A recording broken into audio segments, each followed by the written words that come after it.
Good morning and welcome to day 4, number 129 with the man Frank Scalish. Last week was story time. This week, part 2 is story time. How's it going, Uncle Frank?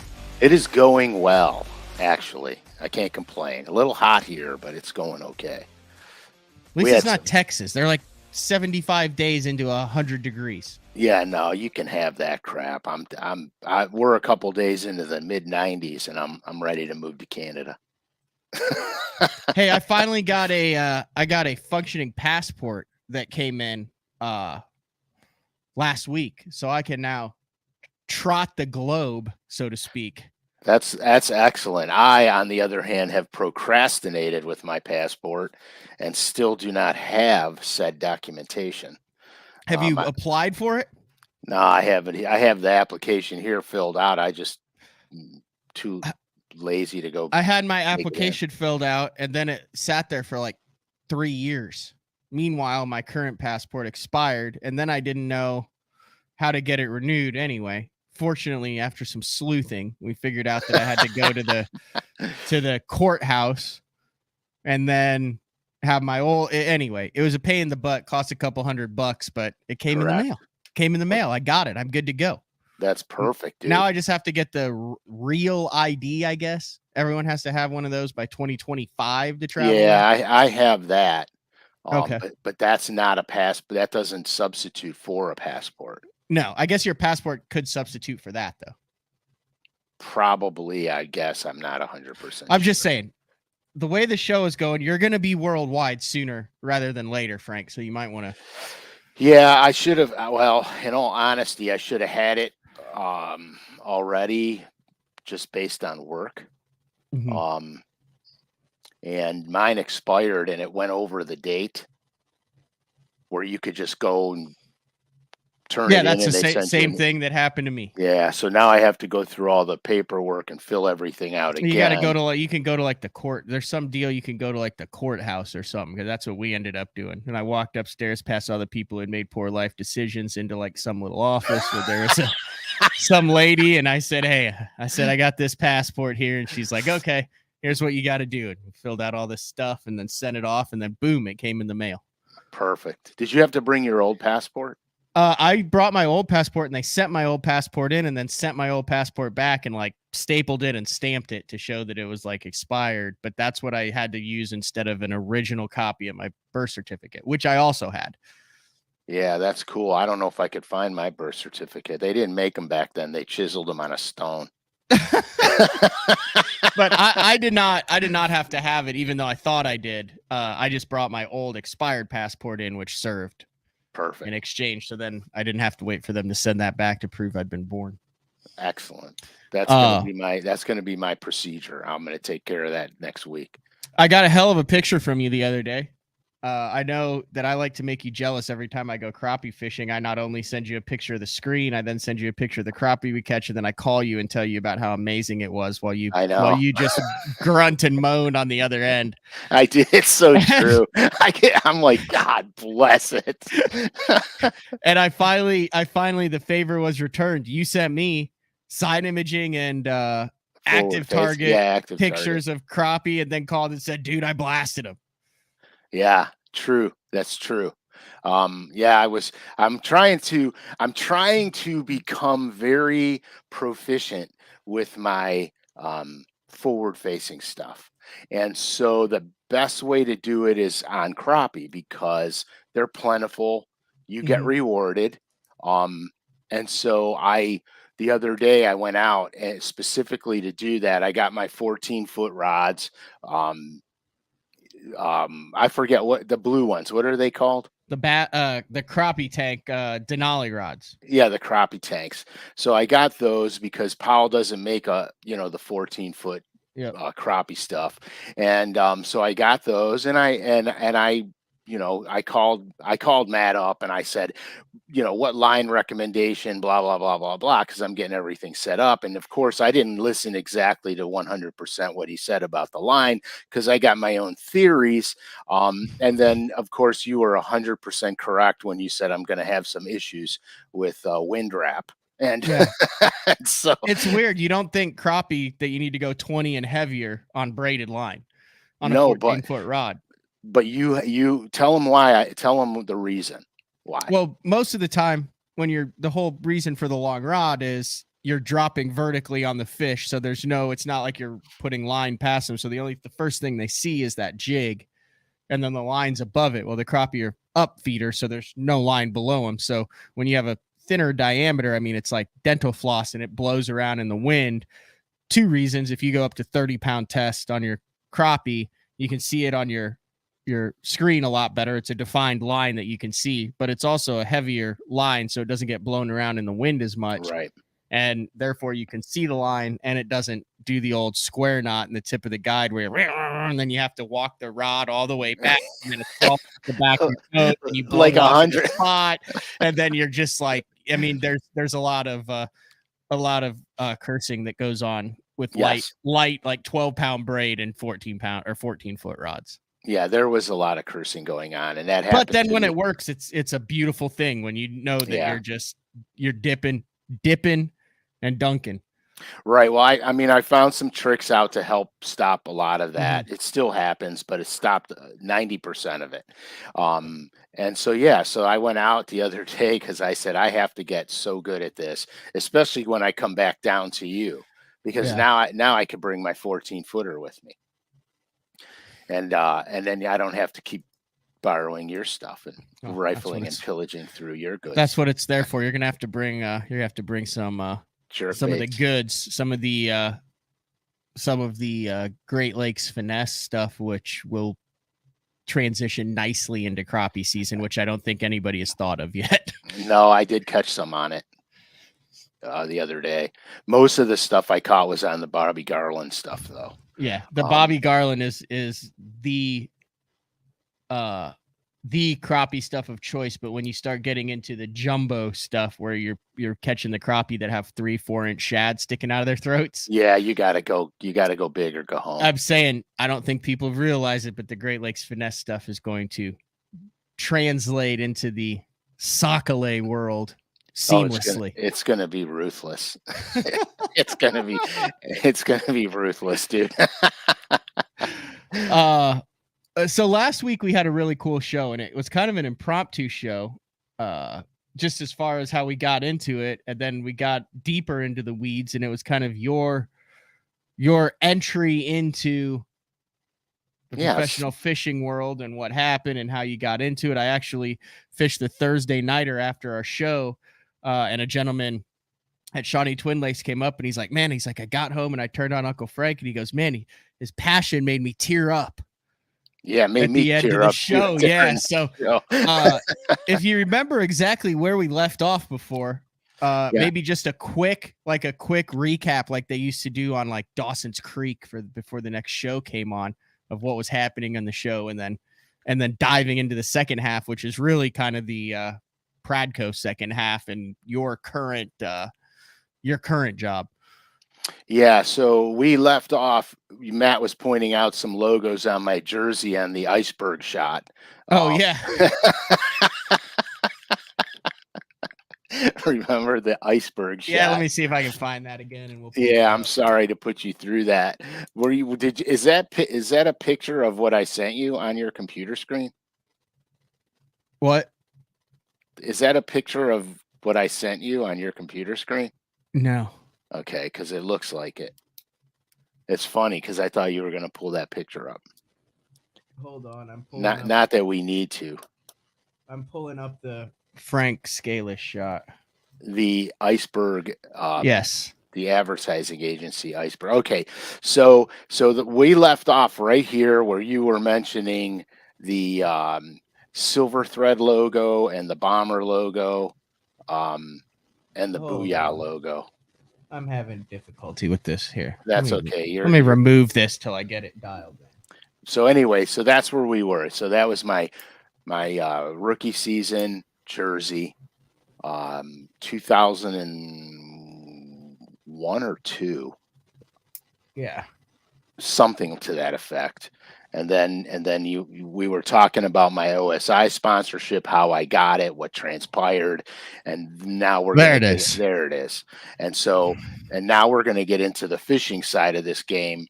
So the bottom logo, the bottom logo underneath the bomber logo is Booyah. Yeah, that's how we got into this. I was like, holy cow, you had them back then. How did that relationship come about? And then it was like, dang, hours up. We'll tune in next week for that part. Now I remember. Right. So the irony of the whole thing is that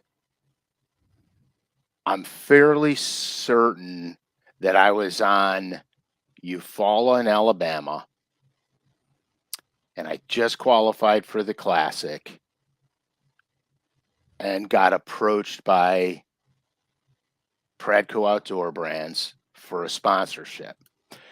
We were tightening everything up, and we had to do it fast because I needed the jerseys and everything had to coincide. So it had to happen relatively quickly. So I was interviewed by a guy. His name was Chris, and I'm not going to get into too much detail on that, but as time progressed, we became very good friends.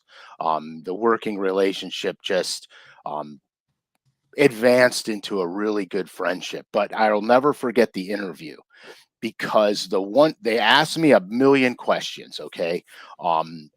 Right down to, what your favorite lures are, blah. They wanted to see how the fit was going to be and if I actually used their products anyway. So they wanted to see how the fit was going to be. So I didn't lie about it. I told them the whole litany of my lure choices, et cetera, et cetera.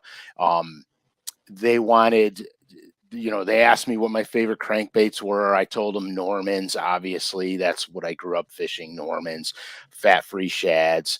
So I had been, and then of course the Bomber 6A and 7A, and then back in the day, the Rebel Deep We Are. And so I had a lot of products that they made in my arsenal already. So the fit was good. They asked me, what my favorite fishing lines were. I told them Silver Thread, because in my opinion, it was the best line made. And if it was still being made today, it would still be. But anyway, then they asked me a question that I didn't expect. He said, "What do you hope to gain out of all this?" That could go in a million different directions. But I said the first thing that came into my head, and that was, I want to be involved in this industry in some capacity down the road, other than just fishing. And that kind of started to launch the design stuff. Started happening at that point. Little bit here, little bit there. Worked it into the contract. I got a little bit of royalties from the stuff I did. It was not one of the, no offense to anybody that is involved in this company, but it wasn't the get rich quick scheme. It was very little bits of money, very little bit as I'm KVD, familiar with that. I worked for Jeffries for a decade. As KVD told me, it's not even beer money. So anyhow, but I stayed with it because I had the sponsorship. I was fishing the elites. And they give you a little side project, a little piece to work on, like, hey, you want to work on tweaking this, you want to add a little bit of color to this. And because of your interest that you'd had since a kid that you went into the last time, and lure design and color bait and stuff, it kind of made a natural fit. Right. And one of my favorite things was, there's actually, I have two favorite things, but one was that there was an issue with a mold and an issue with another company. And so they said, can you look at this and see how we can get around the patents and stuff? And I said, yeah, let me take a peek at it. Send me the mold. Send me the blueprints of the mold. So they did. I tweaked it out a little tiny bit. We got away from all the legality stuff, and it worked. And that was the first big project that I was put on, and it was a massive success. So then I started getting involved in the industry while I was still competing. I think that might be Shram, or is that, I don't know who that is. But Hal Shram? Brian. Oh, Brian. Okay. So at any rate, so while I was fishing, I was getting involved in the industry. Okay. At a slow pace, because the tournament trail was monopolizing every free minute that I had, because I'd never been on these lakes before. So I was leaving a tournament, going to a different lake, going to a different lake, going home, leaving for a tournament. So I was kind of bouncing all over the country. But you're living the dream literally right now. You're a professional angler with 100%. paid sponsorship, going from lake to lake. 100%. I wouldn't have traded it for anything on the planet. I wouldn't have traded it. And honestly, well, maybe I won't say that yet, but I will. I don't care. Honestly, part of me wishes it was still happening today. Yeah. But I'm going to go off on a tangent. I don't want to go down it right now. But yeah, so I was currently getting involved in the designing of things, and one thing led to another, and sure enough, it just started to take off, where my designing and my creating colors, et cetera, starting to move in a pretty rapid pace. You remember the first thing that, like, you were like, holy cow, like they came to me with this and it's actually like out in a package now, whether it was a color or a tweak or anything that yeah, like, I did a bunch of color designs specifically for Pittman Creek. Okay. And that transpired. This was funny. I come on board with Pradco, and at the time they had a stacked house full of pros. I mean, they had them all. And Jimmy Houston, was Timmy Horton, Zell, Timmy, yeah, all those guys, stacked house. And so the first big meeting I had with them was we all had to go down to Fort Smith, and we had to bring lure ideas. And so I started looking at what was going on, and a lot of the guys just wanted a lure that they liked, that they caught fish on a certain body of water. They wanted it to be produced so they can fish that instead of somebody else's brand. And I saw that direction coming while we were, before the meeting. I saw that direction coming by just talking with some of the other pros around me. And so I went home like a madman, and I went through every single brand, every single line. I made 3-ring binders that were literally, this is going to be crazy, that were literally like this fat. Holy cow. And so I made these 3-ring binders, and I put all my lure ideas in chronologically based on everything from hard baits all the way to soft plastics, spinner bait designs, buzz bait designs, you name it. I had it in there. It was all done, illustrated up real nice. Even had wire dimensions and everything in it. It was laid out. Yeah. And I gave one of those binders to everybody of the powers to be, but I did not give any of them to any of the other pros to look at. So we go sit in the meeting, and they start the meeting, and they said Frank's going to get up and talk first about some of the hard baits. And so the first baits I tackled was the Fat Free Shad series. And I had wound up speaking for probably, I'm not 100% sure, but when I got done on the hard baits, we broke for lunch. And so I was like, so I was just like, wow, this is my first, this is my first inception into this company. And so at any rate, so what happens is we come back from lunch, and I'm like, okay, nobody's going to want to hear from my ass anymore, because I just monopolized the whole morning. You know what I mean? So we come back from lunch, and I caught some flack from some of the other pros. Like, holy cow, Frank.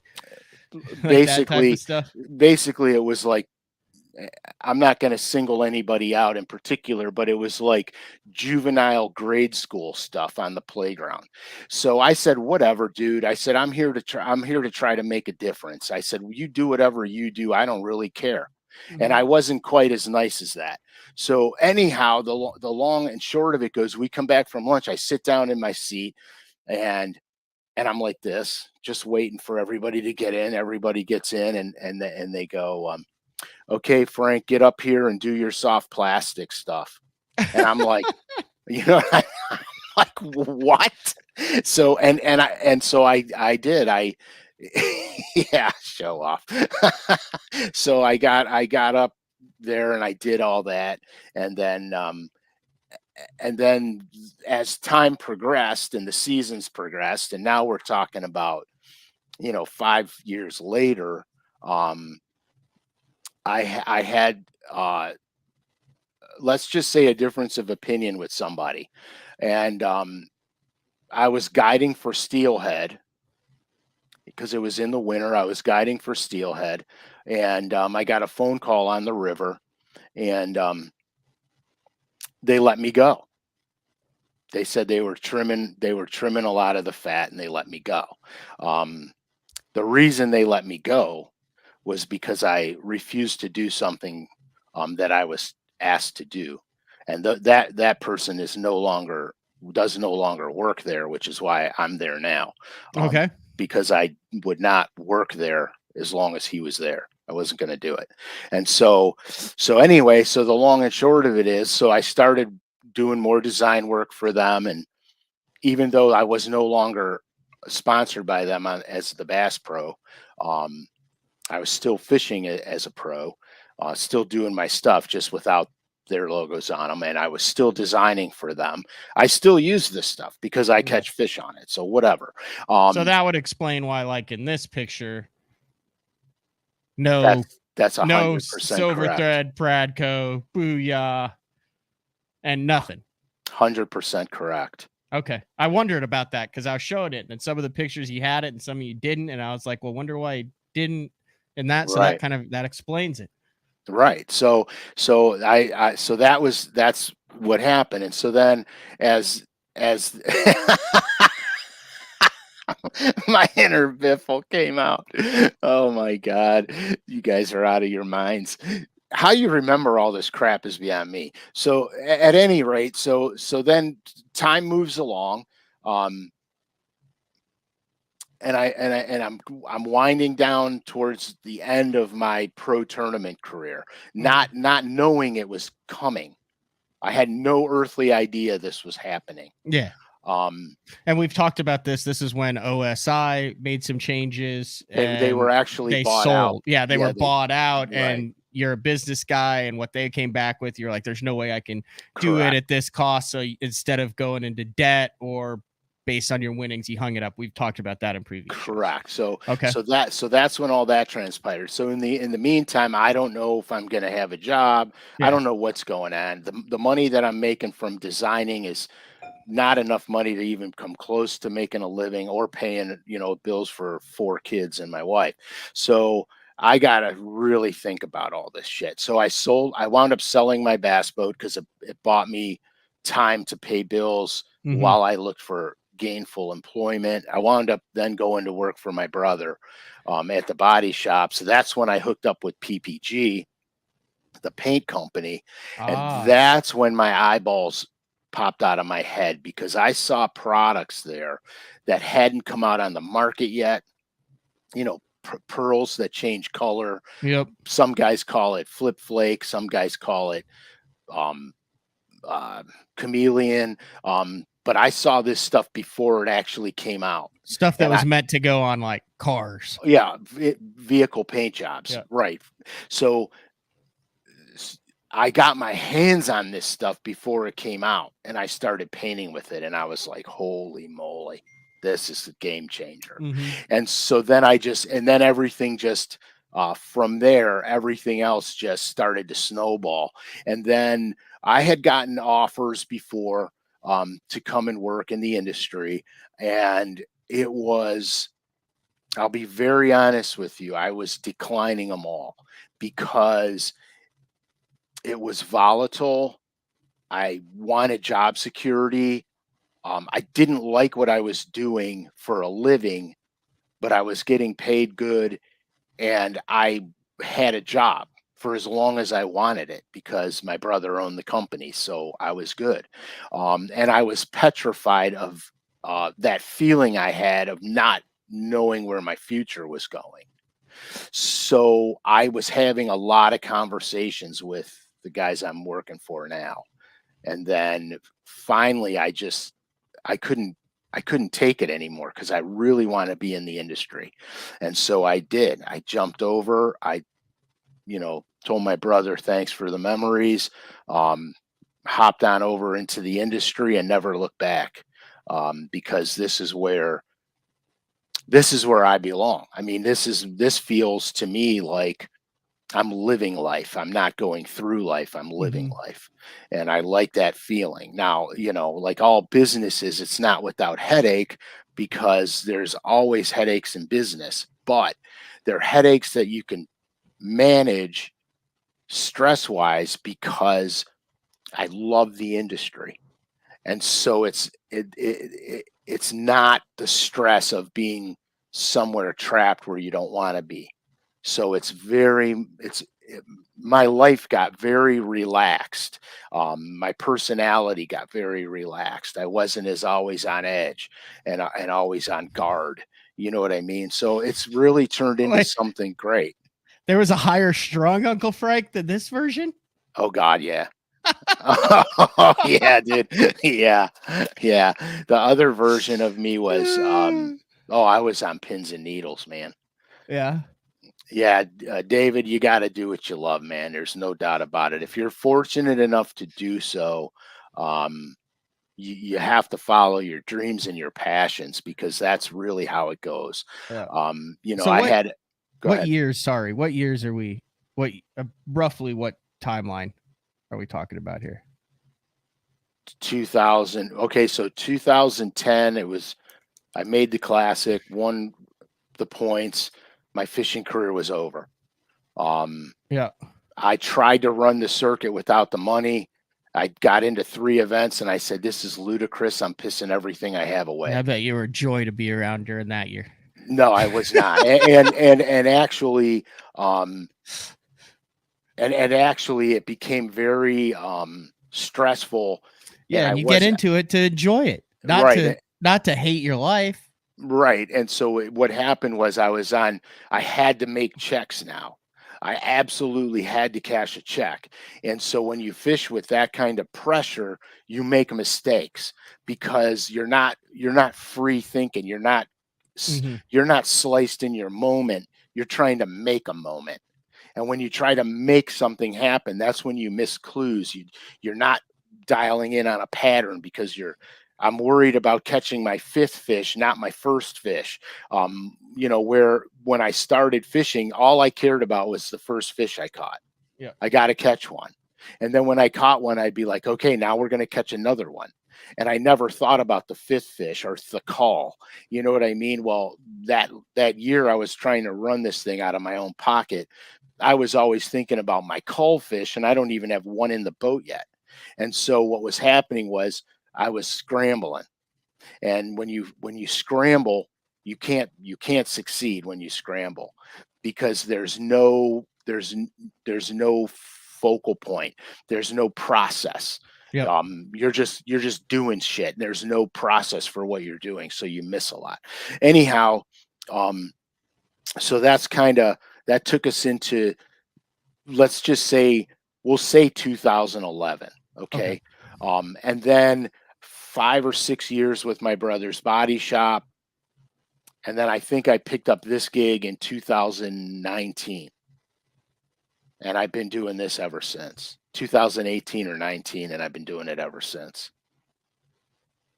That's phenomenal. Then we started day 4 with Mark. Oh, you came on as a guest because you and Mark were buddies. Correct. Were Correct. buddies when back in 2000.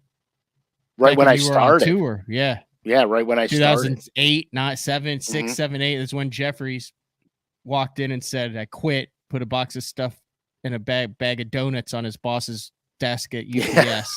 That's right. And walked out. And then met you. Yeah. And then I remember we did a series of like Where Are They Now series of guys, and I think you might have been one of the, kind of blasts from the guys who used to be that we went back and kind of revisited and worked really good, and then came back. And then I had just started fishing the Opens of the Toyota series in that 1920. So he would have you on as a guest host every now and then. Correct. Especially when you guys went to the smallmouth fisheries. Yep. That's one of the first ones, was one of the smallmouth gigs. I forget where you guys were, but it was smallmouth heaven. And so then Mark had me on then, and then that's when he came up with the idea for day 4. Yeah. And then he promptly retired. Yeah, exactly. He said, "Okay, Matt and Frank, see ya." And we picked it up from there, and here we are. I think Mark got 30 or 40 day 4 episodes in. Yeah, something to that effect. And we're up approaching 120 now. 128. Yeah, this is at the 129, I think. Yeah, that's right. This is the 129th show today. So it turned out, and then I have friends at home that they're so funny. They're like, "Dude, you're so lucky, man. This all happened overnight." And I said, "Overnight? None of it happens overnight." I'm like, "Overnight?" I said, go from, 2001 to 2019 or 2002. You're talking 17 or 18 years of overnight, dude. Mm-hmm. You know what I mean? It wasn't overnight. Trust me. Winning the lottery is overnight. Yeah. This isn't overnight by any stretch. Well, I mean, you appreciate it more, and you have an understanding for it, so you're more valuable because you know every little nuance and step along the way, instead of just being thrown into something that you're trying to get a grasp on. Yeah, and I learn stuff every day. I'm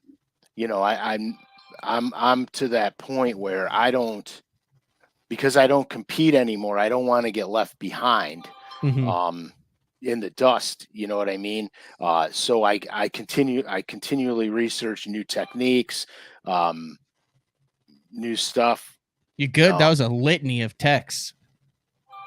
Yeah. Oh my gosh.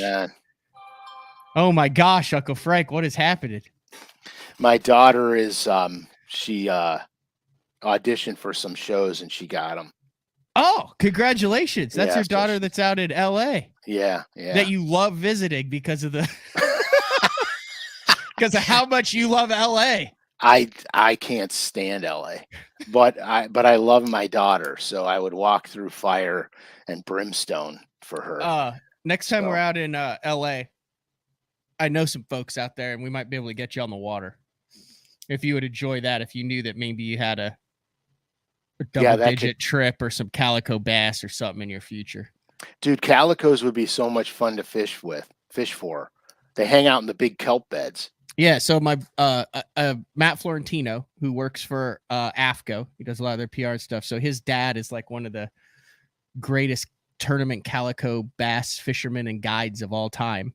They're right there, about an hour south of LA.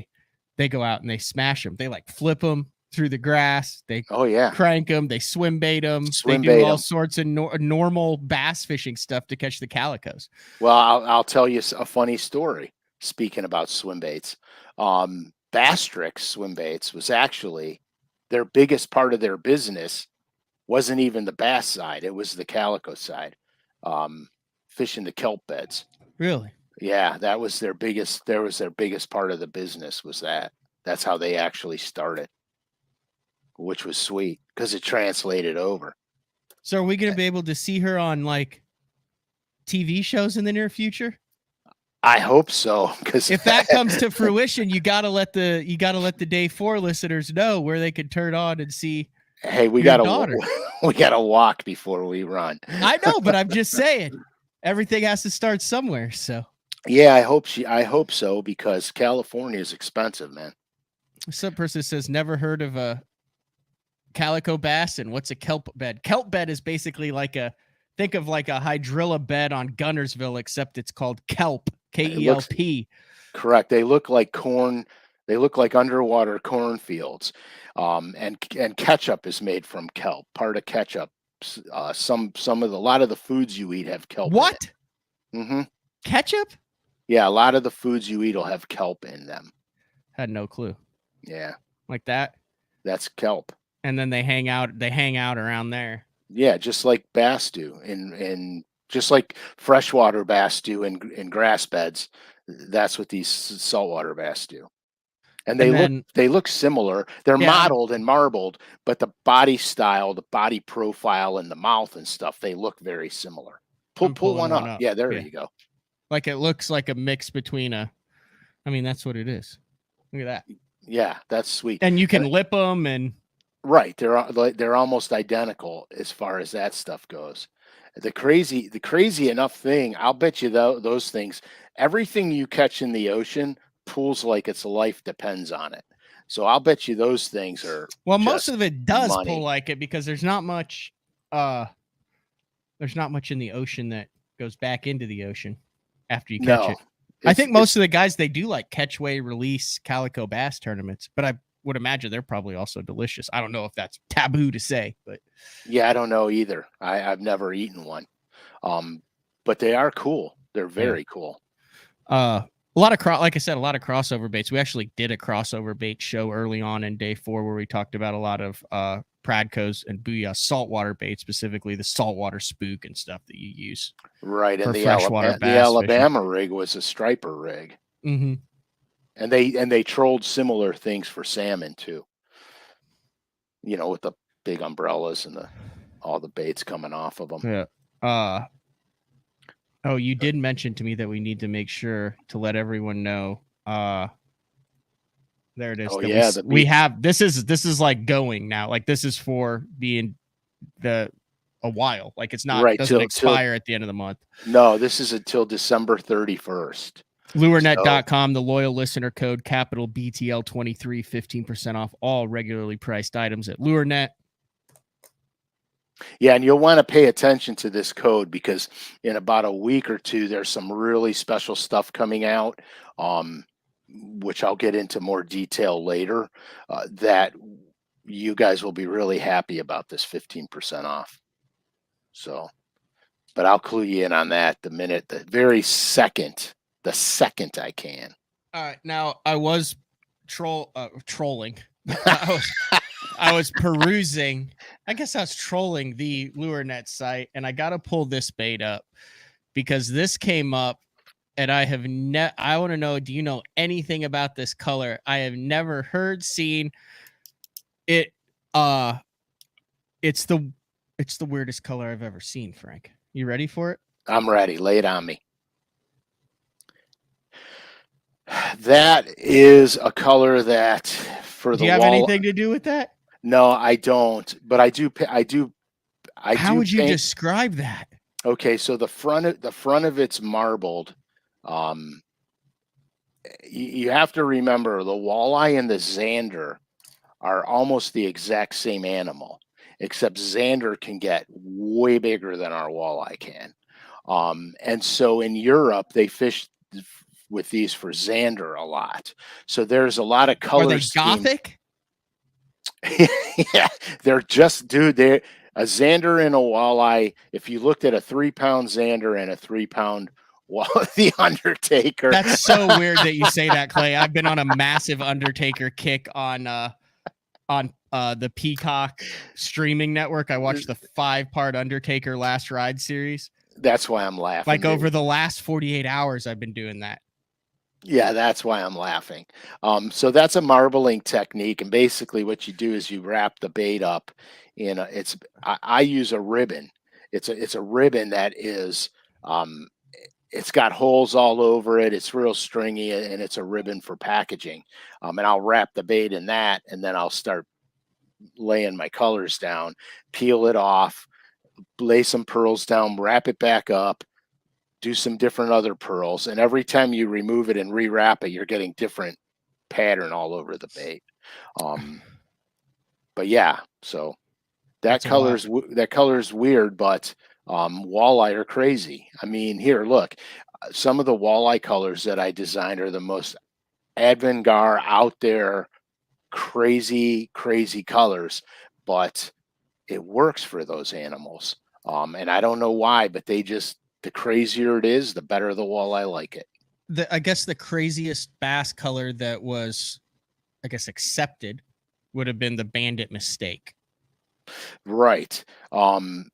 That's the craziest idea that was accepted, but it worked. That color of the mistake caught a lot of fish, man. I mean, a lot of fish.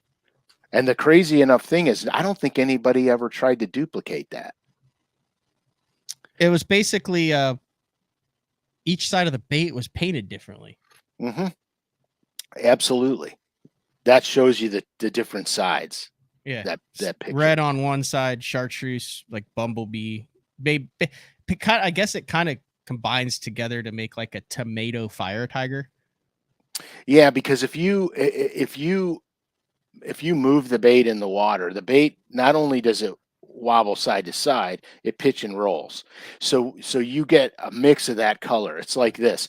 If you paint a rim on a car and every spoke you paint alternate red, white, red, white, red, white. Okay? When the car moves, the rim looks pink.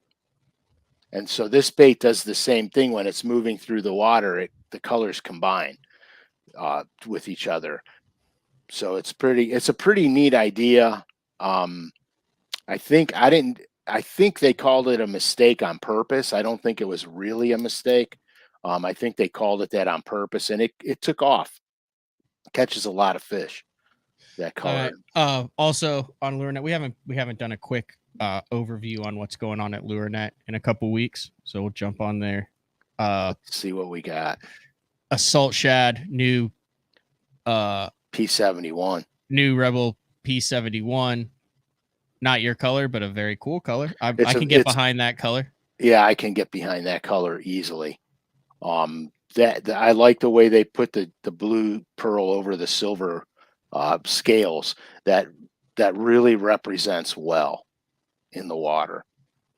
So you can look at a bait and tell how it was painted, like what colors, like how to do it. So like I look at it and I just see a cool paint scheme, but you look at it and you see all the different layers, how it was laid down, Correct. what order it was laid down, how it was finished. So you can like take it and disassemble a bait just by looking at it based on how it's painted. Absolutely can. It's weird because that's kind of how I look at paint jobs. When I look at a paint job, I'm thinking how was that painted? Especially if I like it. If I like it, I'm like, ooh, that's cool. How is that painted? And then I can literally duplicate it if I wanted to. And Banking Creek bundles. Yeah, the September, October Banking Creek looks like a lot of top water options in there. Some shaky head stuff. Time of year. Hey, have you ever got dialed in? I see the hard head right there. Have you actually gotten dialed in yet on that? I know that was one of the techniques that you're in the process of mastering. Yeah, currently working through some things with it. Very effective technique. I am not willing to speak on it at this moment because I have some ideas, and so I want to see if they come to fruition. But basically, it's a great technique. Similarly with the football jig, at times I would go to the heavy football jig, the 3/4 ounce, and just keep it rolling. Very similar to that. Only the loose hook on the wobble head gives it way more action, and I think better hookup percentages while you're keeping it moving. The one thing I do know is that when you're keeping it moving, when you get the bite, you keep reeling and you keep pulling. And that's if you set the hook like you're fishing a jig, you lose half of them. You got to keep right. 100%. You got to keep it moving. When they take it, you keep reeling and you just sweep into it and you just keep reeling and your landing percentages go way up doing that. All right, let's close this and we don't really get into this much on the show, but the Bassmaster Elite Series just came out with their schedule. I have it pulled up here. We're not going to have a regularly scheduled BTL. We've got a recorded BTL on Monday because I'll be at Watts Bar plying the waters for 5 keepers. But just remember, catch one at a time. That's what I said. One at a time. You can't call till you catch one. That's right. But I thought it was a very interesting schedule. I don't know. I didn't get your opinion. It's an old school schedule. It starts out with Toledo Bend in late February, back-to-back Toledo Bend and Lake Fork. Late February, early March. Classic on Grand, as we know. Then back-to-back events on the Harris Chain and the St. John's. Then an early May event on Lake Murray. Then a mid-June event on Wheeler Lake.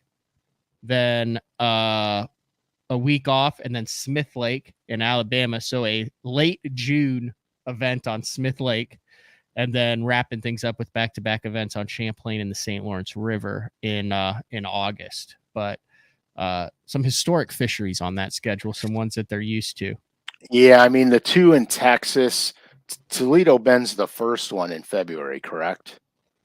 Yeah, Toledo Bend's February 22nd through 25th. That's going to be a really good event, I think. That intrigues me to no end, to be honest, because there's a lot of offshore stuff still going on in February on Toledo Bend. Yeah, I mean, those fish are still going to probably be, depending on it, there'll be some fish in their winter patterns still, like the deep holes out there. Right. They'll be staging up in the channel splits going up into the pockets, but on the main lake, but where the channels split.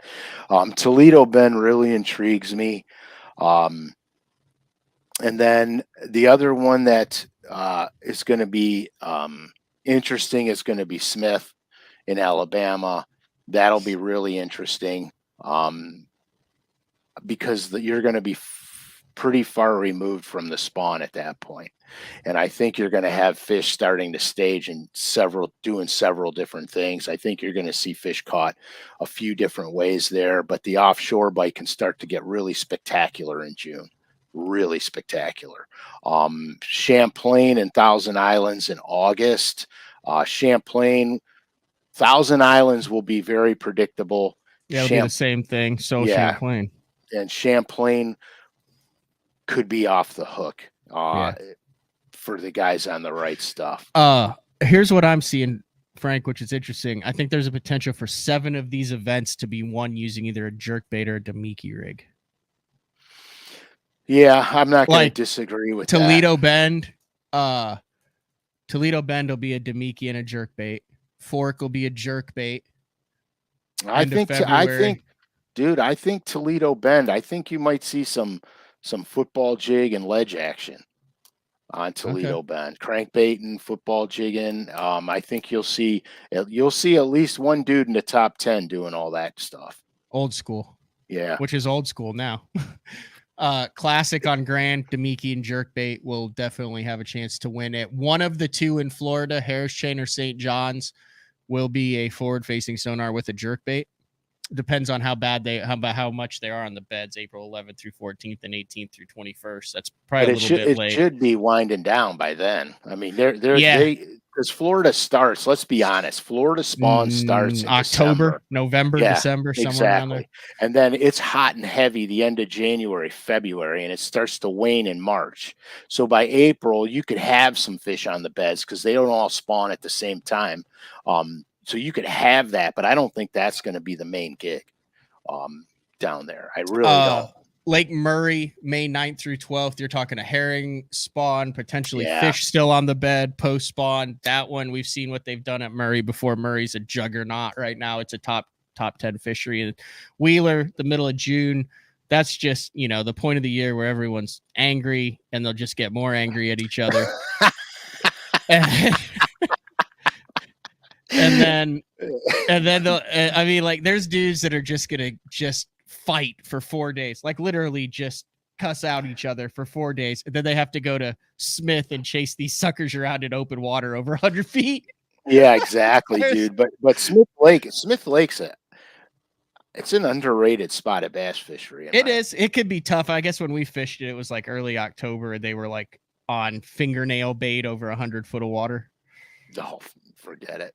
Yeah, it was a little rough. Yeah, forget it. And then obviously we know what to expect with Champaign and St. Lawrence. But hopefully in the next couple Opens shows, the Bassmaster, or the next couple day 4 shows, the Bassmaster Open schedule will come out, which may or may not require some action, some rapid action. It may or may not. I mean, I think my son Frankie and I are gonna. Are we to the point where you're gonna analyze it at least? Yeah, I'm analyzing it. But this season, I think I'm gonna fish some team tournaments with Frankie. Okay. I quit fishing tournaments after Bassmasters, Mm-hmm. and I never really thought about it. I just quit doing it, and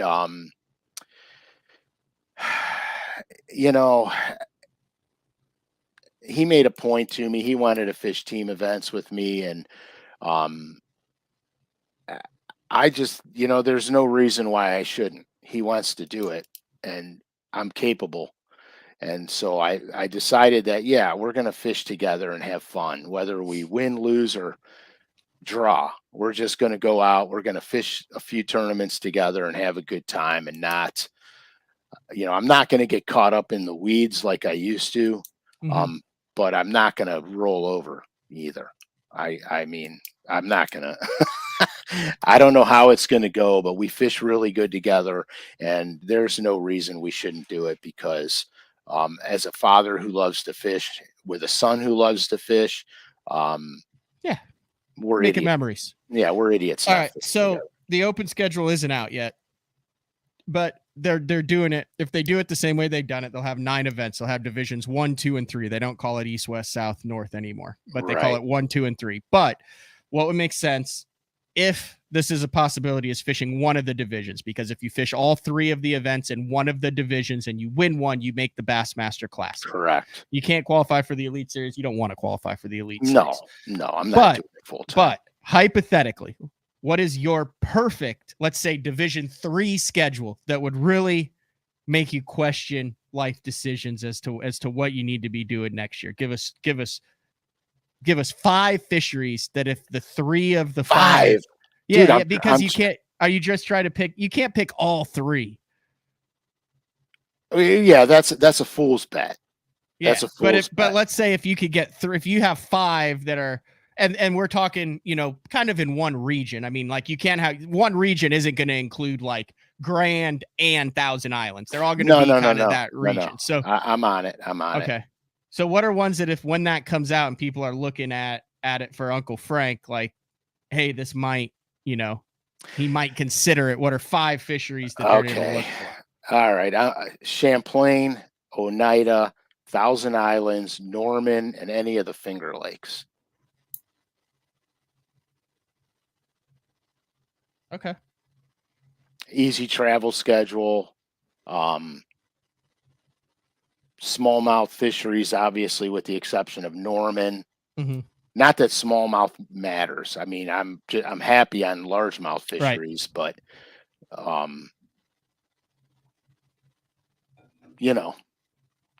I picked them. Could you substitute Norman for like another, like a Murray or a Hartwell or any of those? Yeah, I mean, we'll substitute Norman for any lake within that. Okay, region. Like any of those Carolina spotted bass lakes is kind of what you're talking about. Yeah. Okay. I mean, because the reality of it is it's 3 events. It's not a big mm-hmm. ordeal. But I am out of pocket for it all. Yep.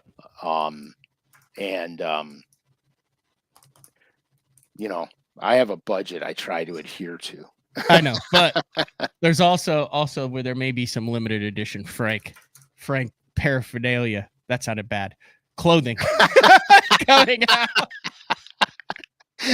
Paraphernalia coming out that might be able to offset that. But yeah, no, that's gonna be very intriguing. It's gonna be tricky, because if I sign up for this team trail with Frankie, then I'm not going to be able to do the Opens.